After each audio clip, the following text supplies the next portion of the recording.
Mėly mokiniai, mokytojai, švietimo bendruomenė. Su nauja mokslo metų pradžia sveikinu kiekvieną iš jūsų, kuris mokėsi, mokosi, moko ar kada nors mokė kitus.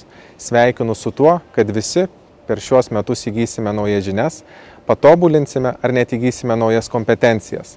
Mokslo metų pabaigoje visi turėsime savyje praplėstus horizontus, naujas vertes ir atnaujintus įrankius, kuriais tyrinėsime mūsų supančią tikrovę.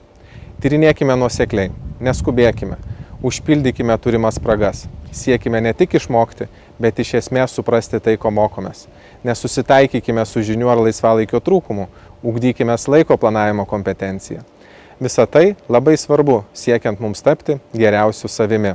Sveikindamas su nauja pradžia, galvoju apie kiekvieną mūsų unikalumą.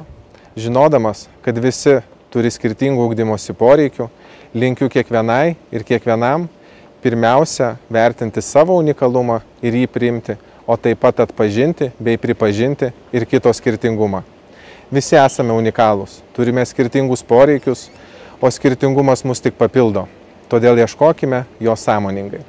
Naujame sezone linkiu mokiniams atnaujinti ne tik ryšius, pildyti žinių ir kompetencijų bagažus, bet taip pat pripažinti teisių ir pareigų dueto svarbą. Jei pakankamai jį treniruosite, šis duetas greičiausiai nuves jūs iki pageidaujamų asmeninių pasiekimų ir pokyčių. Linkiu drąsos ir išminties jų siekiant.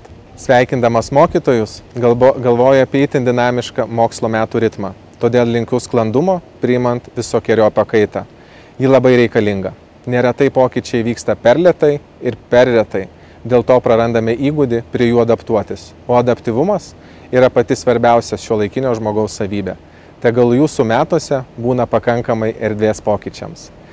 Prasidedant naujiems metams, ar tai būtų kalendoriniai ar mokslo metai, tai proga pagalvoti, ką šiemet norėčiau daryti geriau. Tad visi svajokime apie tai, kokiais norime pasitikti ateinančią vasarą. Tegul visiems sekasi.